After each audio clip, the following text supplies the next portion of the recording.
Welcome to the You're in Charge podcast, prioritizing your self-care without sacrifice. I'm your host, Heather Dumas, healthy lifestyle strategist, owner and founder of HD Transformations Coaching Company.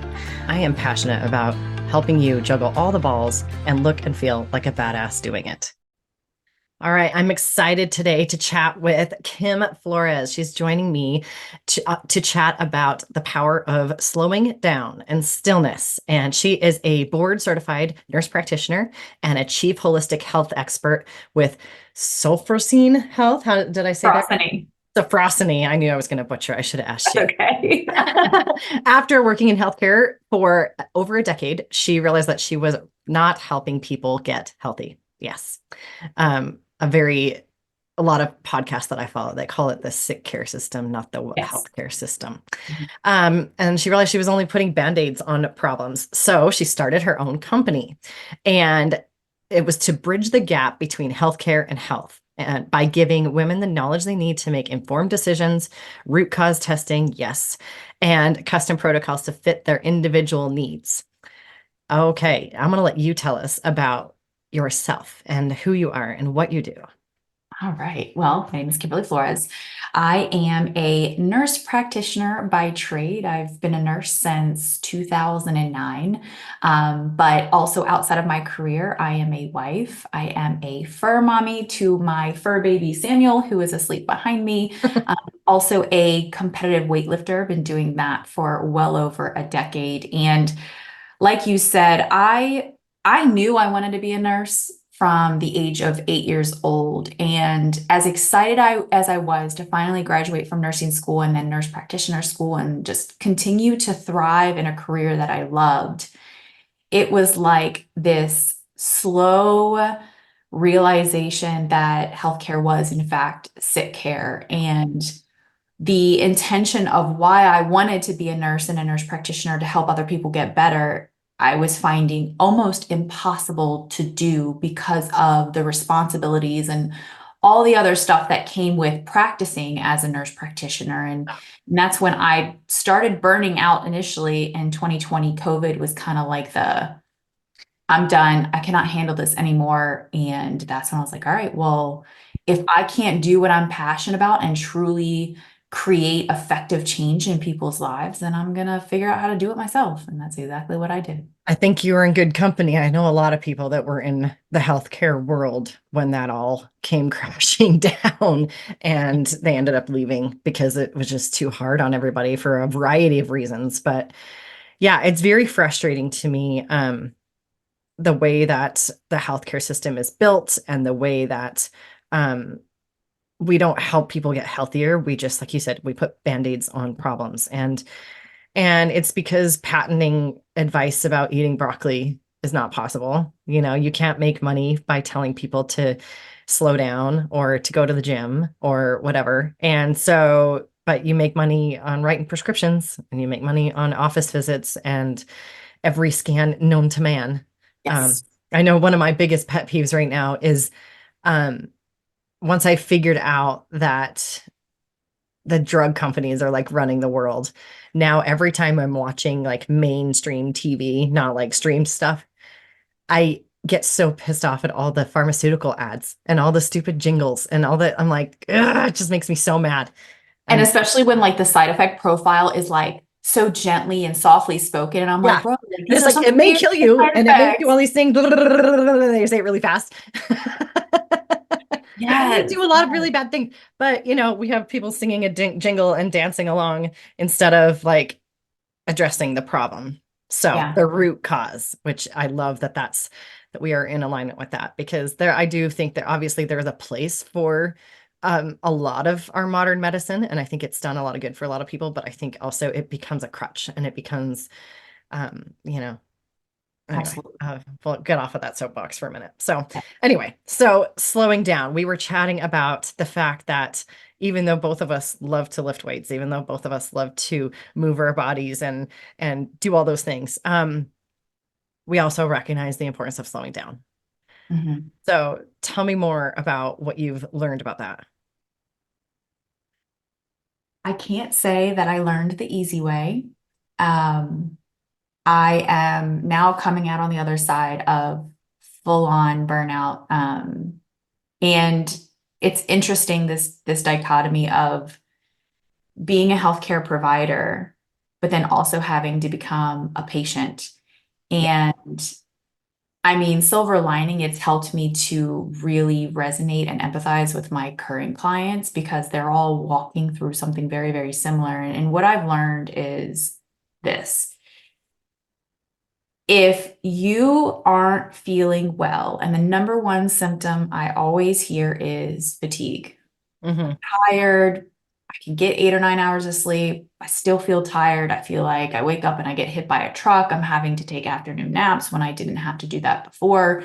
Normal everyday things are becoming high stress tasks because they just don't have the energy. Like I know for me, when I was at my absolute worst, like I couldn't go to the gym. It became physically impossible. And it's so depressing when something you love so much, like going to the gym or, meeting up with your friends, it becomes so labor intensive because you lack any sort of energetic capacity Yeah. that it's contributing to your burnout, even though it's something you once loved. And so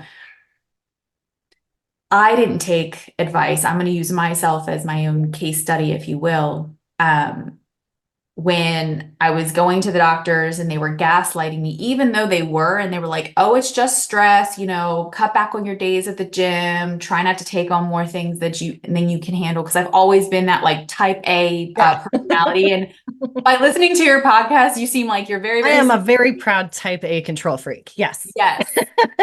So when they tell me that, I'm like, no, no, no, it's fine. Like, I'll be fine. It wasn't until like I physically could not get out of bed and I felt like I was dying inside. I still didn't believe it. And I was pushing myself to the gym where I was going. And it got to the point where I would show up to the gym and I just tears streaming down my face because my body knew that I should not be there, that I Yeah. couldn't handle it. And I finally listened when I became a Dutch testing provider, which is a dry urine hormone testing Yes. avenue that isn't widely recognized by our traditional healthcare system. But I went ahead and got it done anyways because my lab results from the doctors were normal. Normal. Yes. I'm like, something is definitely not normal inside of me. And my cortisol levels, girl, they weren't even high because I had pushed myself so far and didn't slow down that my adrenals started to shut down. And so I wasn't even producing cortisol, which is Wow. why it was so hard to just get out of bed. And Yeah. so now I'm like, okay, I should probably listen to what everyone else is telling me and really slow down. And Well, our so, bodies have those governing systems, and if you push them too far, too hard, like they will just shut down. oh yeah. And looking back in hindsight, I could see them all. Like I shouldn't be going to the gym and crying. Like, why is my Right. body If you're like walking that? in the gym and crying, you might have a problem. Like if that's not a walking red flag, I don't know what is. Yes. That's I funny. leave But, it to you. we are told, and we are subtly not told, it's like subliminal messaging that if you just keep grinding, if you just push through, and if you just white knuckle, then you'll be okay. Do it when you don't feel like Yeah. it. You don't have to be motivated. Just Yeah. keep Just going. keep going. And there is some truth to that, in the right situation. I mean, I was an athlete, I coach athletes, and at that point, sometimes they do need that push. Mhm, But if you're literally crying because you can't get out of bed, then you do not need to be going to the gym. mhm. Like, and that's what aggravates me is then we go to our doctors and they do our blood test and they're like, you're normal. And it's like, well, what is normal? 85% of the population is overweight or obese. Like, is that normal? I don't want to be normal.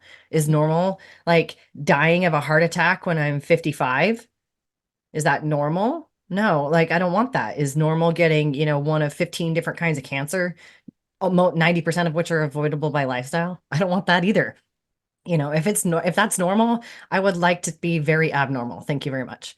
And I actually had a doctor that I was going to for hormone treatment, and he was not the traditional provider, but I asked him to do the Dutch test for me, and he goes, "Oh, that's not accurate. I don't like it." I was like, it's actually more accurate than blood, but gave me Okay. more answers than my serum labs ever gave me. And I do say there's a time and a space to use them complementary, right? Right. But For sure. You need to use I found both. all my answers in the Dutch test. This was also someone who, um, okay, I was teaching 12 group fitness classes a week. I was working out on my own. I was eating super clean, all the things, and I was gaining fat and losing muscle. Mhm. I went through the same exact thing. And I was like, yo, and he's like, I think you look great. I'm like, I don't give a shit what you think. I'm here to figure out why I'm doing this and my body is doing that. And they don't Mhm. connect. And then where help me draw the lines here, like connect the dots.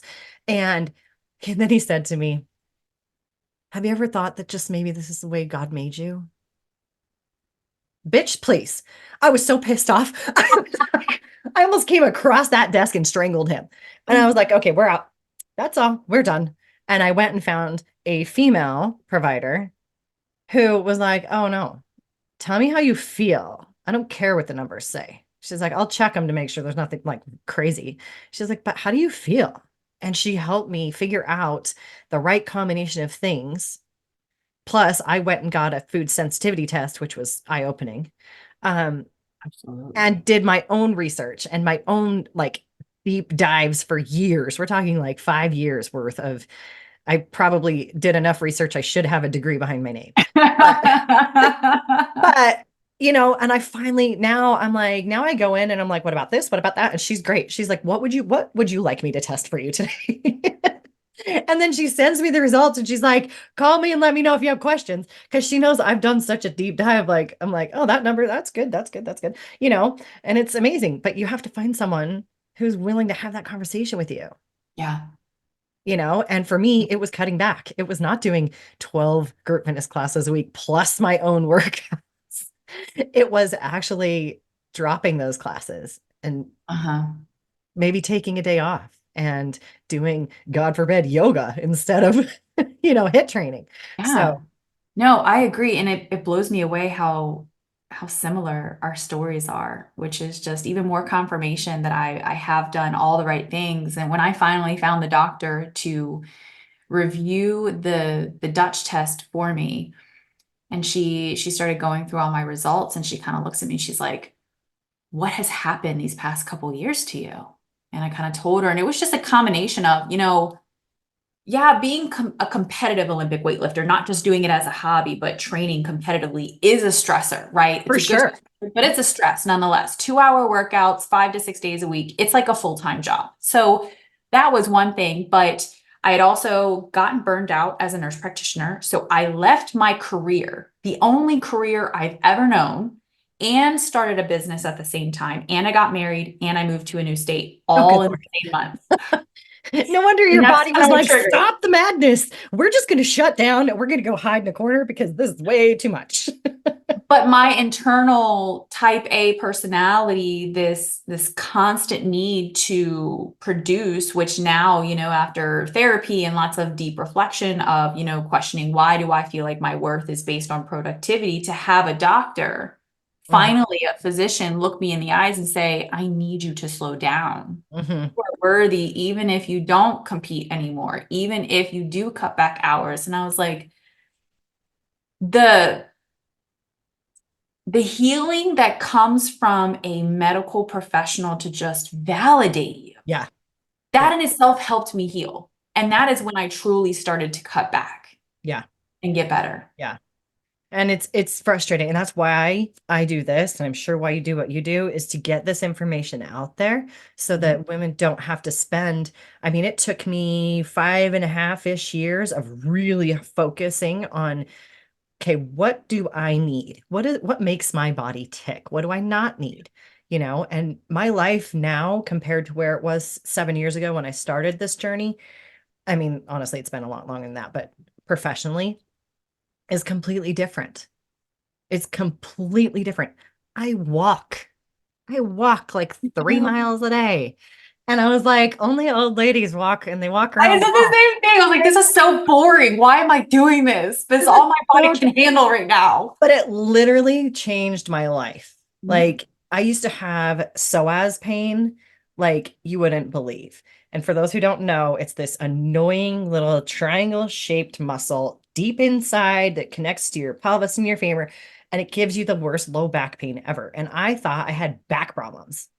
And I finally went to my chiropractor and I was like, dude, like, I can't, like, and he took this thing and he pushed it down into my hip and he's like, yeah, that's not a bone, that's a muscle. You need a massage. And I was like, oh, okay.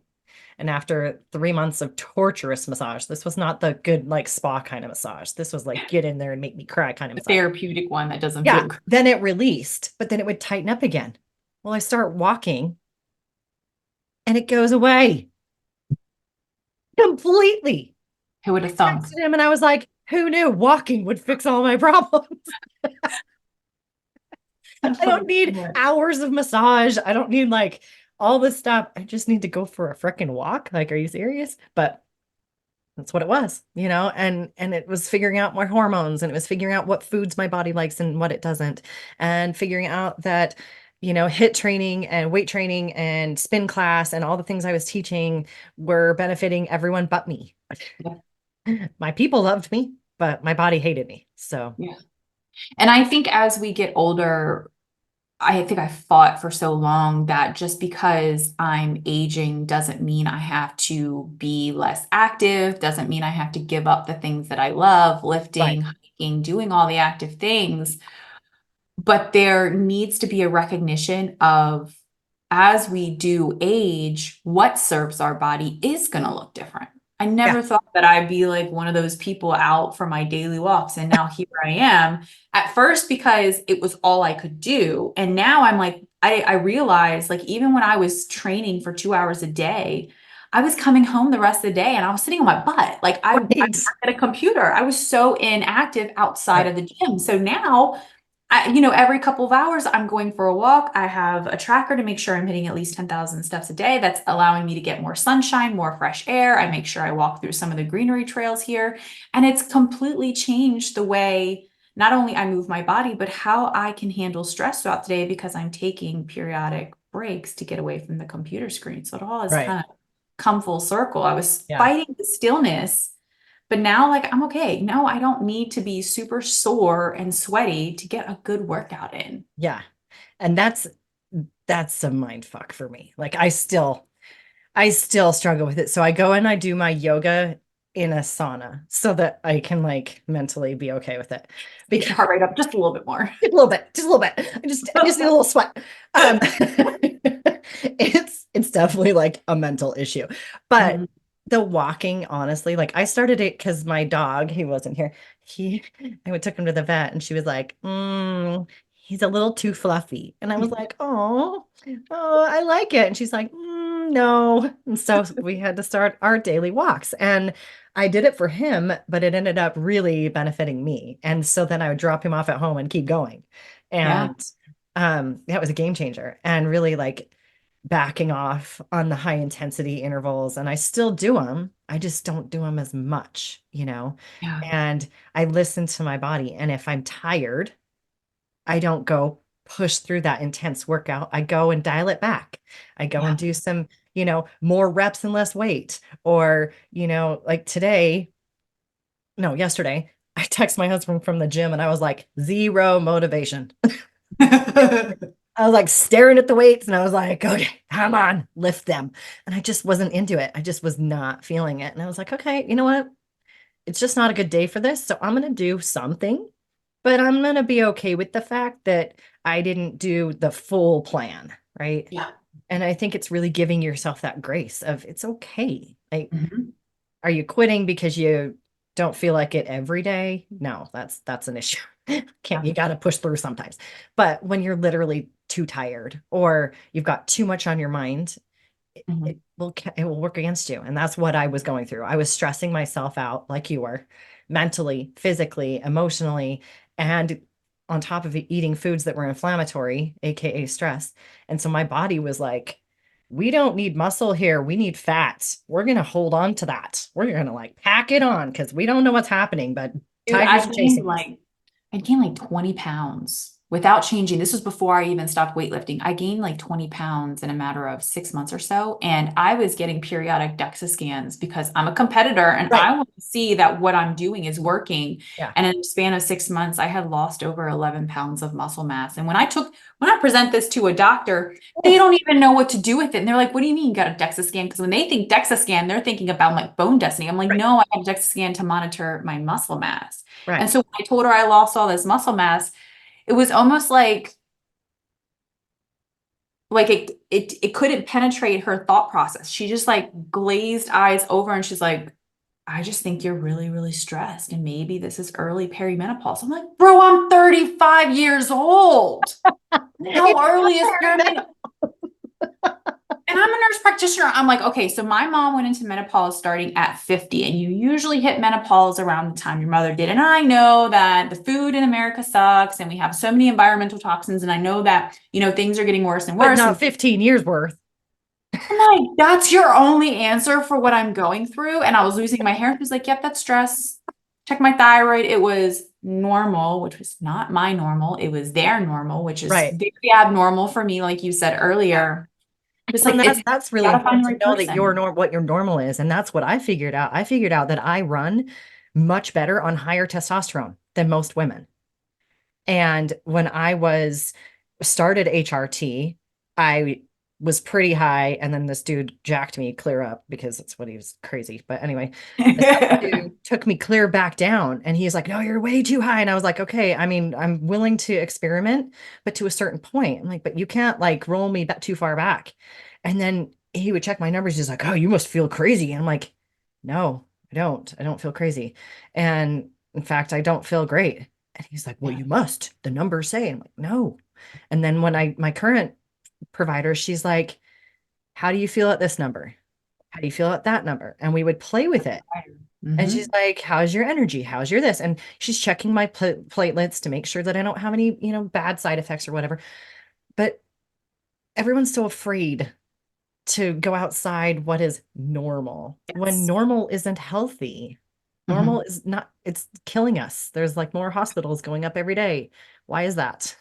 So I think it's important to know what is good for you and to find someone who will discuss the numbers with you and ask you how you feel at each number, And Yeah. I really found out that my testosterone has to be a certain level or I feel flat.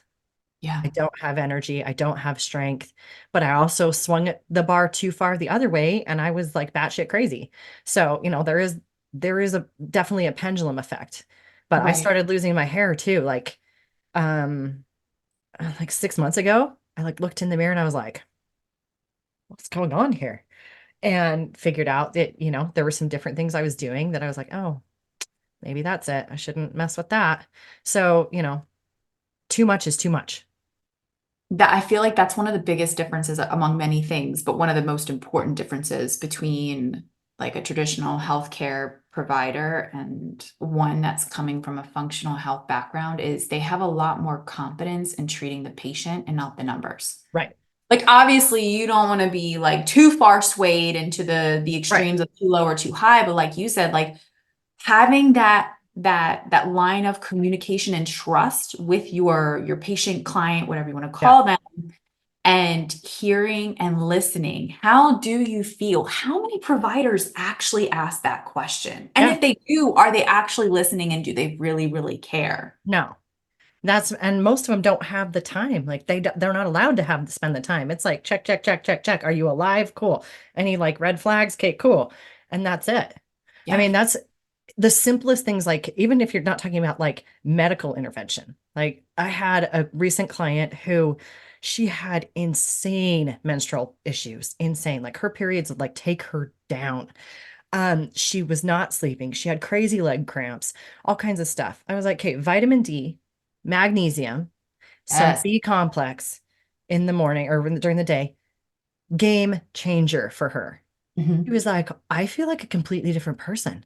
Like, yeah, because you were running on empty. Like, forget the hormones and all that. If you don't have the basic nutrients that your body needs, and most people are deficient in for sure vitamin D and magnesium. So 100%. Especially when they're under high stress. I think yeah, in my ignorance, so I didn't learn any of this, like on the supplement side of stuff, any of that through nursing school or nurse practitioner school. I only took one nutrition class, and even that was optional. But after starting my own business and really seeing the amount of clients who were coming in just highly, highly stressed with all these different symptoms, and then, of course, going through it myself, realizing that when you are under a chronic amount of stress, whether real or perceived, because perceived stress is still going to get interpreted the same exact way in our brains and our bodies, Mm-hmm. we dump nutrients. And so Yeah. my philosophy when I was practicing in the office as a nurse practitioner was if you're eating a balanced diet and you're getting a variety of whole foods, you shouldn't need a multivitamin. You shouldn't need supplements. That was my really, really novice, ignorant brain back then. But now I recognize there are so many different things that play a role in, Yeah.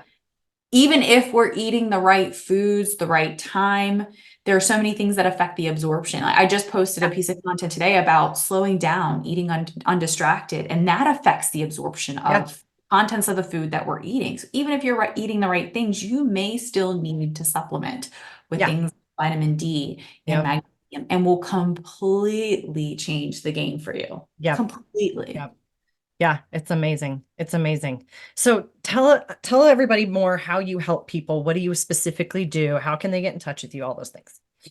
So, my biggest thing right now is helping individuals become the healthiest version of themselves, regardless of what that looks like. So, if that means you being able to lose 10 to 20 pounds, if that means that you have all of this high stress circumstances in your life and you want to learn how to better control it, and we can work on lifestyle modifications.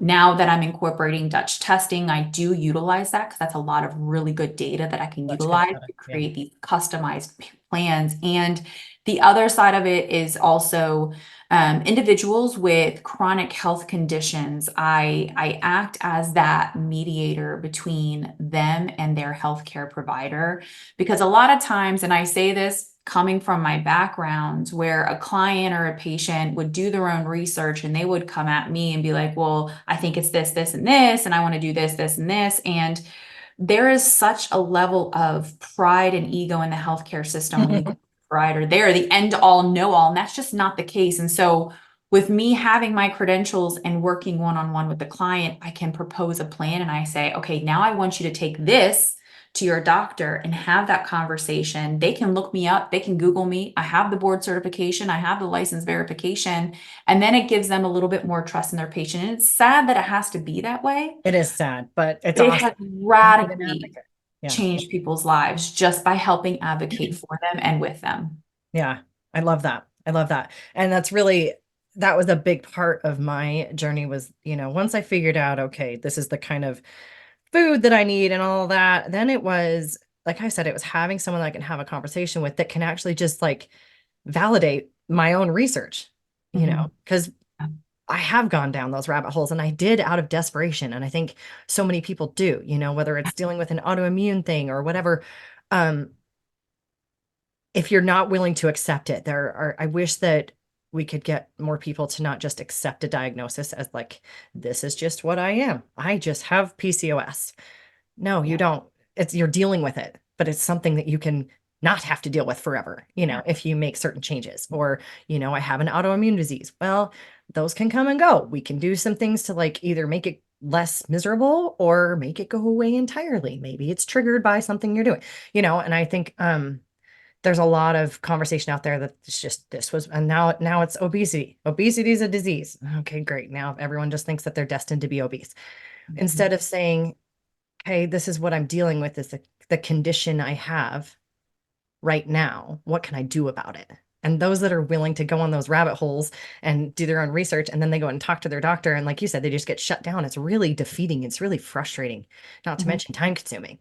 So, yeah, I'm happy that we're having this conversation. Yeah. Awesome. Awesome. Well, Kim, it has been amazing to chat with you.